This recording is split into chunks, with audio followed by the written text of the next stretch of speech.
नमस्कार, AMV network देख रहे हैं आप। आपके साथ मैं हूं बबीता। उत्तराखंड इतिहास बनाने के महज कुछ कदम दूर है। 6 फरवरी को प्रदेश सरकार विधानसभा के पटल पर यूसीसी बिल को पेश करेगी और सबकी मंजूरी के बाद उत्तराखंड में यूसीसी लागू भी हो जाएगा और ऐसा करने वाला उत्तराखंड स्वतंत्र देश का पहला राज्य बन जाएगा। और इसके बाद उत्तराखंड में कई बड़े बदलाव भी हो जाएंगे। शादी, तलाक, संपत्ति के अधिकार, उत्तराधिकार, विरासत, गोद लेने, रख रखाव, इन सभी में कई बदलाव देखने को मिलने वाले हैं। यानी एक बड़े बदलाव की तरफ उत्तराखंड अग्रसर हो गया है। लेकिन इसे लेकर विपक्षी भी लगातार सरकार को घेरने का काम कर रहे हैं। और अब सबसे बड़ा सवाल यह है कि इस बदलाव में विपक्षियों का साथ कैसे मिलेगा। इसी पर होगी चर्चा, लेकिन इससे पहले ये खास रिपोर्ट देखिए।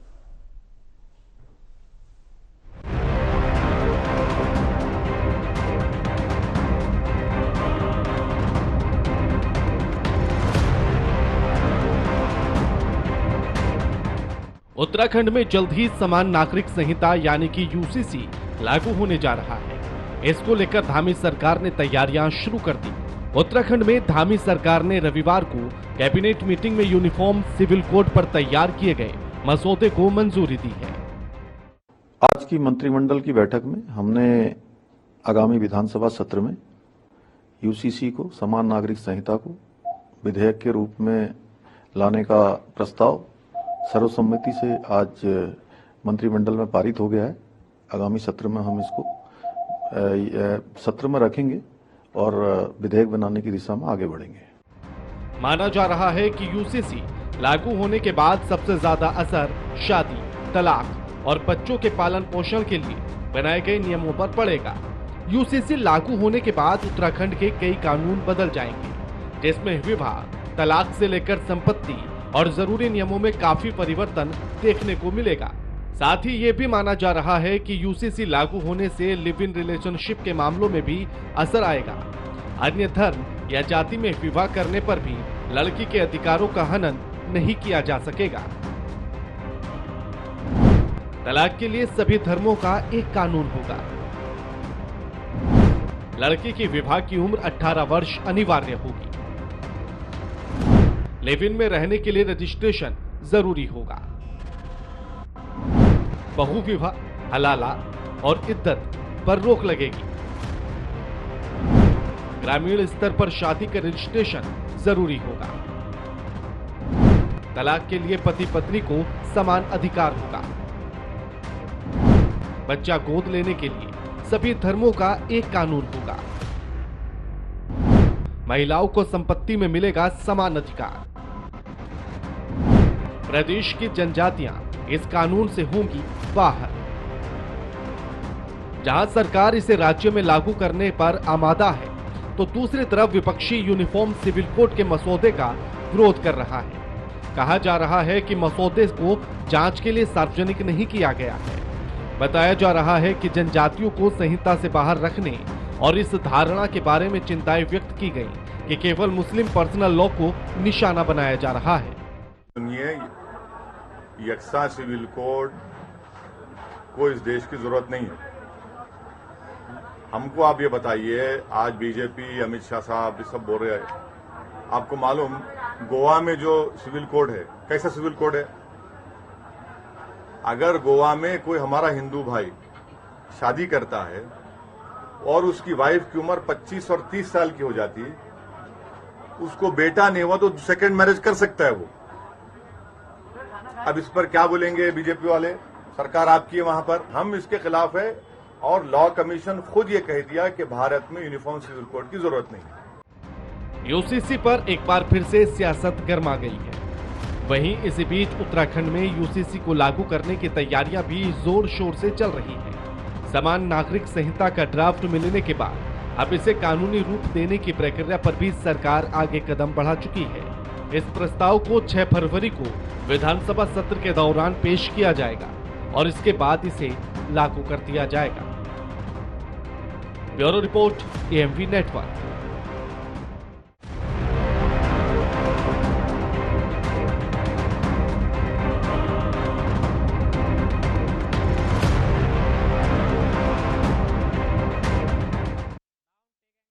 तो तो यानी यूसीसी उत्तराखंड में अगर लागू होती है तो समानता देखने को मिल सकती है, कई बड़े बदलाव देखने को मिल सकते हैं। बीजेपी इसे सबका साथ सबका विकास कह रही है, लेकिन विपक्षी इसे चुनावी एजेंडा बता रहा है बीजेपी का। इसी पर हम चर्चा करेंगे। चर्चा के लिए हमारे साथ खास मेहमान जुड़ गए हैं। संजीव वर्मा प्रवक्ता बीजेपी के जुड़ गए हैं, हाजी नाजिम हमारे साथ मुस्लिम स्कॉलर जुड़ गए हैं, प्रमोद कुमार वरिष्ठ अधिवक्ता जुड़ गए हैं और मनीष करानवाल नेता कांग्रेस के हमारे साथ जुड़ गए हैं। आप सभी का बहुत बहुत स्वागत है एएमवी नेटवर्क पर। संजीव जी, आपसे शुरुआत करना चाहेंगे। सबसे पहले तो काफी तेजी से ये बदलाव करने का आप सोच रहे हैं, देश में काफी तेजी से तैयारियां भी शुरू हो गई है। उत्तराखंड में मसौदा तैयार हो गया, रिपोर्ट भी मिल गई है, विधानसभा के पटल पर लेकर आना है, चर्चा होगी और उसके बाद लागू कर दिया जाएगा। लेकिन सवाल मेरा यह है, काफी लंबा समय आपने लगा दिया, क्योंकि 2022 में जैसी सरकार आती है आपने बोला कि क्योंकि कमेटी बना दी गई, फिर उसको कमेटी को इन सबको चर्चा करने में, सारी रिपोर्ट बनाने में इतना लंबा समय लग गया कि आप 2024 तक का इंतजार कर रहे थे, वो भी चुनाव के कुछ महज पहले ही आपने बोल दिया कि हम यूसीसी लागू करने वाले हैं। संजीव जी, सबका साथ, सबका विकास, सबका विश्वास, सबका प्रयास, सबके लिए एक समान न्याय, तुष्टिकरण किसी का नहीं बल्कि संतुष्टिकरण की राह पर जो हमारी केंद्र की और राज्य की सरकारें चल रही, और देवभूमि उत्तराखंड की यदि हम बात करते हैं तो ये गोलू देवता की न्याय की धरती है। यहाँ पर सबको एक समान न्याय मिले, और उसी दिशा में उत्तराखंड पहला ऐसा राज्य बनने जा रहा है जहाँ पर यूसीसी सबसे पहले लागू होगा। और मैं सोचता हूँ उत्तराखंड पूरे देश भर के लिए नजीर बनने जा रहा है, और इसमें मैं सोचता हूँ किसी को भी ऐतराज होना नहीं चाहिए। क्या न्याय में कोई डिस्क्रिमिनेशन किया जाना उचित होगा? क्या एक व्यक्ति के लिए एक न्याय, दूसरे के लिए दूसरा न्याय? एक परिवार में यदि 3 प्राणी हैं तो तीनों के लिए न्याय के अलग अलग पैरामीटर्स होने चाहिए? बिल्कुल नहीं होने चाहिए। इसी दिशा में और इसी बात को विचार करते हुए यूसीसी का जो ड्राफ्ट हम लोग लेकर आ रहे हैं, कल ही हमारे विधानसभा के पटल पर यह बिल को रखा जाना है। उसके बाद यह एक कानूनी शक्ल ले लेगा। किंतु बड़ी विडंबना की बात यह है, कांग्रेस पार्टी और तमाम विपक्ष जिनको मात्र राजनीति करने से एक राजनीति का इसको एक मुद्दा बना रहे हैं, उनको न किसी के समान न्याय से कोई लेना देना है, न किसी की भावनाओं से। सर, विपक्षियों का कहना है कि यूसीसी आप लोगों के ध्रुवीकरण का हथियार है, वरना 9 साल आप चुप नहीं रहते, और उसके बाद अचानक से जैसे ही 2024 का चुनाव आया आपने तुरंत ही एकदम से कह दिया कि यूसीसी लागू होने वाला है। देखिए बबीता जी, जिस समय माननीय मुख्यमंत्री श्री पुष्कर सिंह धामी जी ने, जब हमारे विधानसभा का 2022 का चुनाव चल रहा था, उस समय उन्होंने उत्तराखंड की तमाम जनता से एक वायदा किया था कि हमारी सरकार आएगी तो पहली कैबिनेट बैठक में हम यूसीसी का ड्राफ्ट लेकर आएंगे। उस समय कौन सा चुनाव सन्निकट था, आप बताएं। अगर जिस तरह से कांग्रेस पार्टी और तमाम विपक्ष कहता है कि आप हर चीज को चुनाव की दृष्टि से इम्प्लीमेंट करते हैं या चुनाव की दृष्टि से लाते हैं, तो 2022 में विधानसभा के चुनाव के तुरंत बाद तो कोई चुनाव नहीं था। हम इसमें थोड़ी देरी भी कर सकते थे, लेकिन हम जो बोलते हैं वो करते हैं। हम लोग धरातल पर। लेकिन सर, काफी लंबा समय आपने ले लिया, क्योंकि 2022 में आपने कमेटी भी बना ली थी, और कहा कमेटी की तरफ से ये भी जा रहा था कि जून में ही सारा ड्राफ्ट पूरा तैयार था, लेकिन आपने फिर भी समय मांगा और आपने कहा कि हम आगे बताएंगे कि कब हमें ये रिपोर्ट आपको पेश करनी है और कब हम इसे लागू करने वाले हैं। यानी कि 2024 का एक तरह से ये देखा जा रहा है कि आप लोग इंतजार कर रहे थे कि कब चुनाव आएगा, लोकसभा के चुनाव आएंगे, हमारे पास एक बड़ा मुद्दा हो जाएगा। नहीं, बिल्कुल नहीं। बबीता जी, देखिए, विपक्ष इसको चुनाव से जोड़कर देख रहा है, लेकिन जिस तरह से एक कमेटी का उस समय गठन किया गया था और 2,33,500 लोगों ने अपने इसमें सुझाव दिए हैं, अपने इसमें विपक्षियों का सुझाव लिया आपने इसी दौरान? विपक्षियों की तरफ से राय ली, राय मशवरा किया? मैं आ रहा हूँ, इसी बात पे आ रहा हूँ मैं, इसी बात पर आ रहा हूँ। और जिस समय हम इसमें सुझाव सभी लोगों के आमंत्रित कर रहे थे, सभी पार्टियों के सुझाव आमंत्रित कर रहे थे, उसी समय तमाम विपक्ष को भी हमने आमंत्रित किया था कि आप अपने सजेशन दीजिए और अपनी जो भी रिकमेंडेशन आप चाहते हैं आप इसमें दीजिए। लेकिन दुर्भाग्य का विषय है, उस समय पूरा विपक्ष भाग खड़ा हुआ, इन्होंने इस तमाम पूरे कार्यक्रम का बॉयकॉट किया। और इनकी बड़ी प्रॉब्लम ये है कि जहां उचित प्लेटफॉर्म पर अपनी बात को रखा जाता है, वहां तो ये लोग बॉयकॉट कर जाते हैं, वहां से भाग खड़े होते हैं और सड़कों पर आकर शोर मचाते हैं। अब विधानसभा में मौन और सड़कों पर शोर, ये तो नहीं चलेगा ना। ठीक है, मनीष जी भी हमारे साथ। ठीक है संजीव जी, मैंने आपको सुना अभी तक। अब मनीष जी से जानना चाहूंगी, क्योंकि मनीष जी आपने सुना होगा संजीव जी क्या कुछ कह रहे थे। उन्होंने कहा कि जैसे विपक्ष लगातार यही कहता रहा, हमें राय में शुमार नहीं किया गया, हमें बिल्कुल शामिल नहीं किया गया, हमसे कोई चर्चा नहीं हुई है। उसके बाद आप लोगों ने बोला कि एजेंडा है, चुनावी एजेंडा है बीजेपी का। जानना ये चाहूंगी कि कांग्रेस का स्टैंड क्या है इस पे?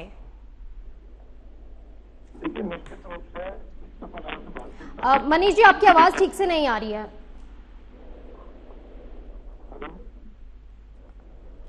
क्या आप सुन पा रहे हैं आप मेरे को? ठीक मनीष जी बोलिएगा। जी आपने सवाल सुना ना मेरा? जी बिल्कुल सुना। जी कांग्रेस का स्टैंड क्या है इसमें? क्योंकि आप पहले बोल रहे थे राय नहीं ली गई है, शामिल नहीं किया गया।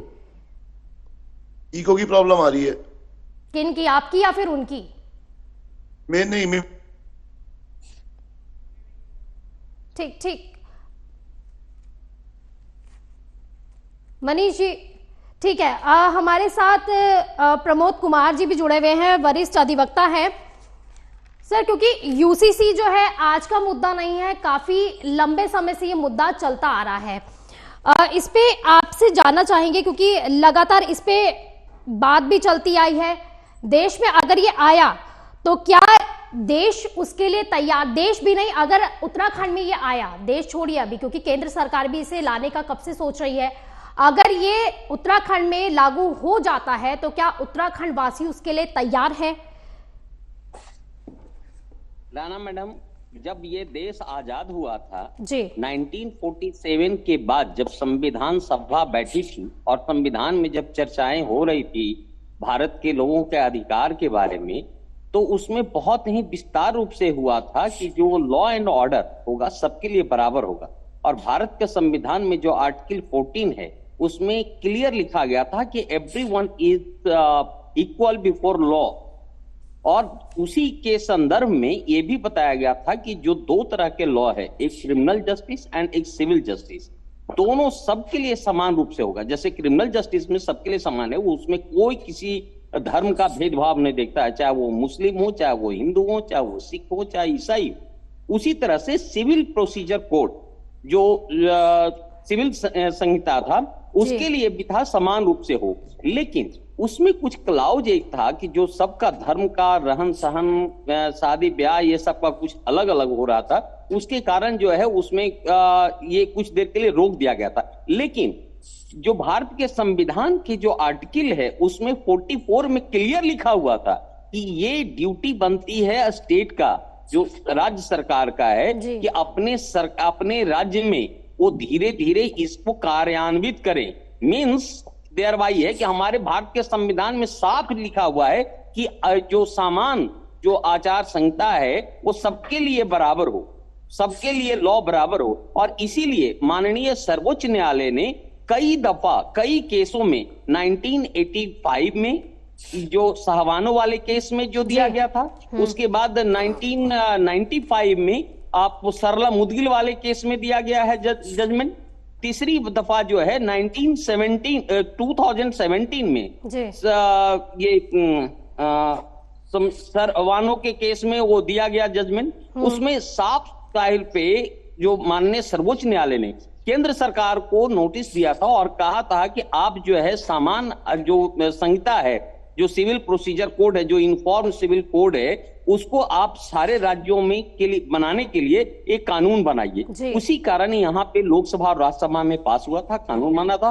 और ये चूंकि राज्य संवेदनशील ये है, नीति तत्व है, तो इसके लिए सरकार ने, ये मैं उत्तराखंड सरकार को काफी सराहनीय कदम मानता हूं कि भारत में सबसे पहले जो सिविल प्रोसीजर कोड की जो है मानने के लिए ये तैयार हुआ है, और इसके लिए जो मसौदा तैयार हुआ है और ड्राफ्ट पास हो करके कैबिनेट से पास कर दिया गया है। और उम्मीद है कि जो आने वाले 1-2 दिन के अंदर में ही ये लोकसभा विधानसभा से पास हो जाएगा और ये कानून में परिवर्तन यानी कहा जा सकता है कि दशकों से चलती आ रही मांग, क्योंकि जो हमारे संविधान निर्माता थे उनका भी एक सपना था। 20 महीना से तो ये ड्राफ्ट कमेटी बैठी थी। प्रमोद जी आप मुझे सुन पा रहे हैं? प्रमोद जी मैं यही कह रही हूँ कि दशकों से ये एक मांग चली आ रही थी, और जो आपने जिस तरह से बताया, संविधान निर्माताओं का भी एक सपना था कि समान कानून लागू हो ताकि देश का विकास भी उतनी तेजी से हो सके।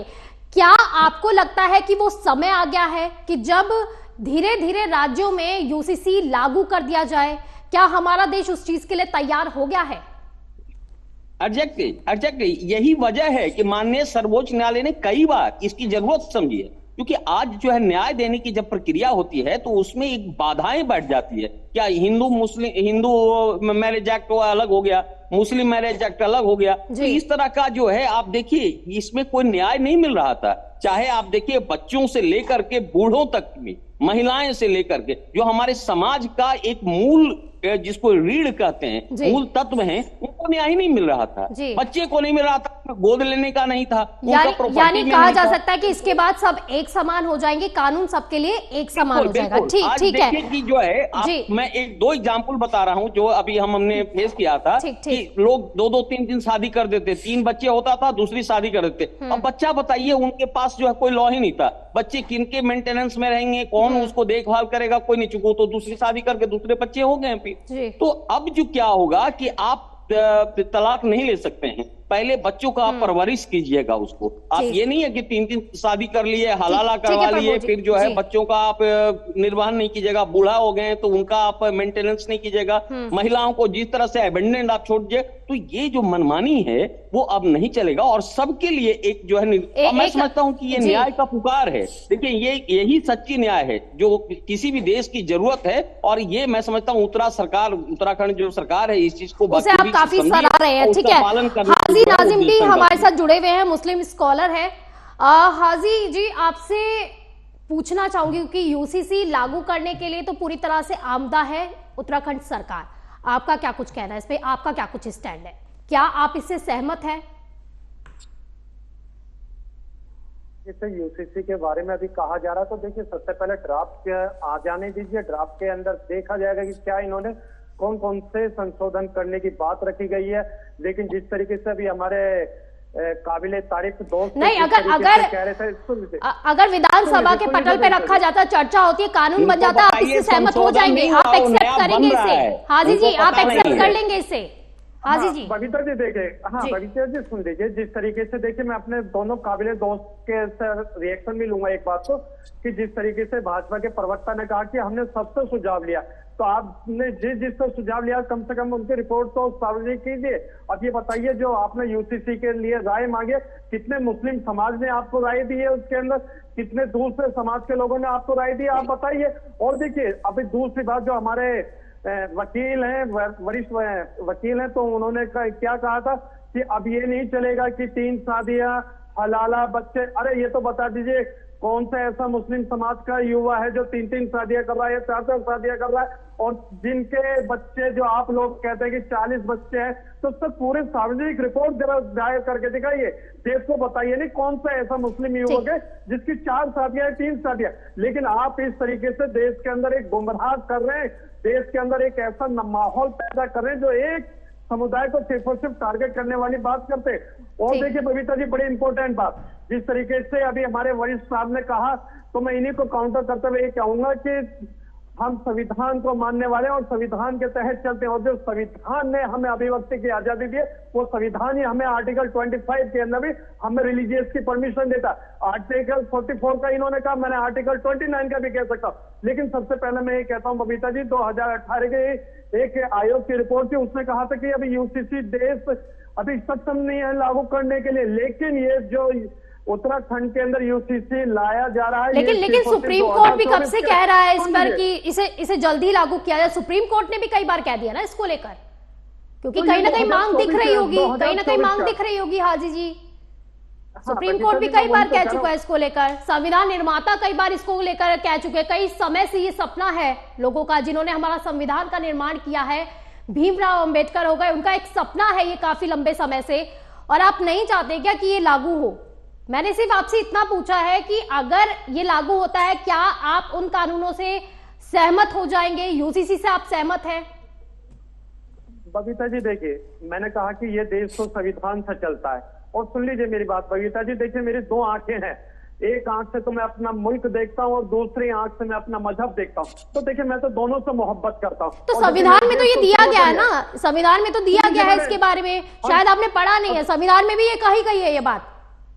हाँ बबीता जी सुन तो लीजिए, देखिए मैंने जब कहा कि मैं जी बोलिएगा, ठीक, हाँ जी बोलिए। मैंने कहा कि मैं दोनों से मोहब्बत करता हूँ, तो जाहिर सी बात है मैं संविधान को जानता हूँ और पढ़ा लिखा हूँ, और संविधान के हर आर्टिकल को ये पता है मुझे कौन सा आर्टिकल क्या देता है, हर किसको क्या हक मिलता है, मैं अच्छी तरीके से जानता हूँ। लेकिन मैं ये कह रहा हूँ कि जिस तरीके से यूसीसी की बात बार बार आ रही है, ये ट्रांसपेरेंसी होनी चाहिए, एक भ्रम नहीं फैलाना चाहिए कि हम मुस्लिम समाज के अंदर जो 4 शादियां कर रही हैं, 40 बच्चे पैदा कर रहे हैं, हम उनके लिए ये कानून लेकर आ रहे हैं। इस तरीके का भ्रम देश के अंदर ना फैलाए। सिर्फ और सिर्फ ये बताएं कि एक ट्रांसपेरेंसी होनी चाहिए, जो देश के अंदर पता चलनी चाहिए कि यूसीसी है क्या। संजीव जी, आपने सुना होगा हाजी जी ने क्या कुछ कहा है। वो कह रहे हैं कि आपकी रिपोर्ट भी आगे, मसौदा आप तैयार कर रहे हैं, लेकिन आपने किसी से ये ना ही शेयर किया है, ना ही इसमें चर्चा आपने किसी से की है। उनका ये भी पूछना है कि जो आपने सर्वे किया है, जो चर्चा की है लोगों से जाके, उसमें कितने मुस्लिम लोग ऐसे थे जिनसे चर्चा की गई है? संजीव जी,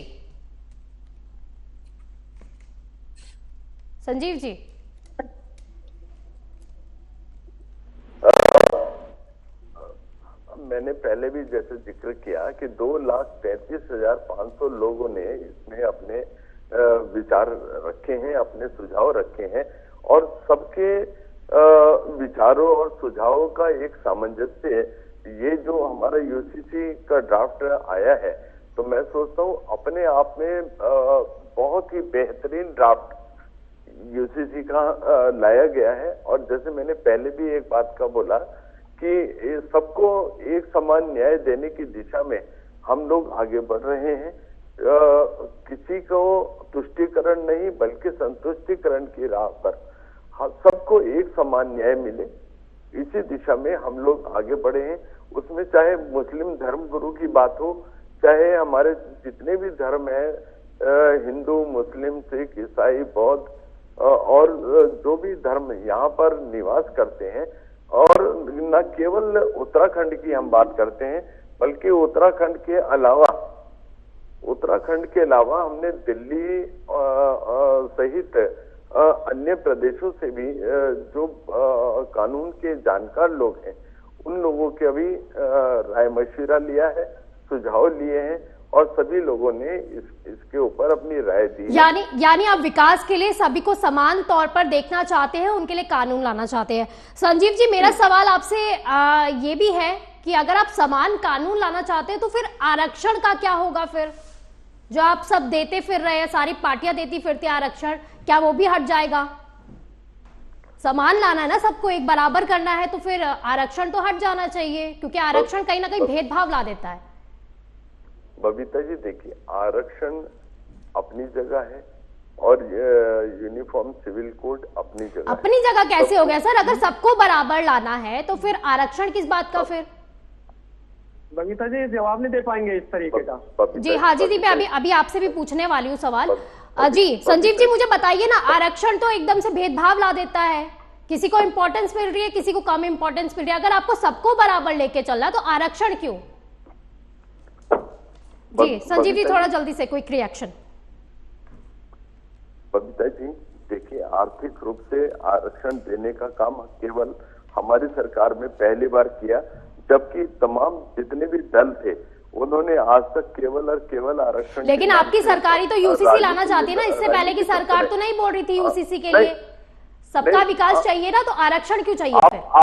आप कांग्रेस पार्टी से पूछिए, क्या ये यूसीसी के पक्ष में है या विरोध में? सर, मैं कांग्रेस पार्टी से पूछूंगी, लेकिन मेरा आपसे सवाल है, मेरा सरकार से सवाल है, क्योंकि यूसीसी आप ला रहे इतिहास रचने जा रहे हैं, तो सबका साथ सबका विकास में फिर आरक्षण कहां से आ जाता है फिर? मैं आपसे मैं आपसे जो बात कह रहा हूँ, आप पहले मेरी बात का जवाब दीजिए। आप जो ये मेरे कांग्रेस के और तमाम मित्र बैठे हैं जो विपक्ष की भूमिका निभा रहे हैं, आप इनसे पूछिए कि आप यूसीसी के पक्ष में है कि विरोध में है। क्या देखिए,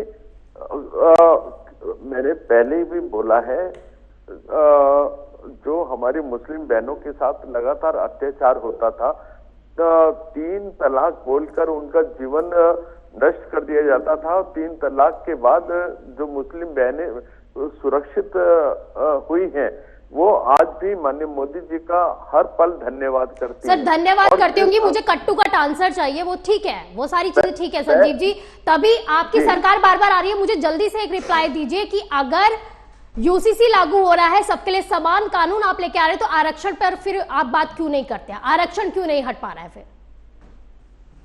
देखिए, आप जिस तरह थोड़ा जल्दी रिएक्शन सर, थोड़ा जल्दी बताइए थोड़ा। आप जिस तरह की बातें कर रहे हैं, आप जिस तरह की बातें कर रहे हैं, सबको एक समान न्याय देने की दिशा में हमारी सरकार बहुत तेजी के साथ आगे बढ़ रही है। आपकी सरकार आगे बढ़ रही है, लेकिन आरक्षण पर आप पर कोई भी जवाब बनने के लिए भी नहीं बन पा रहा है। ठीक है, बहुत बहुत शुक्रिया हमारे साथ जुड़ने के लिए इस चर्चा में।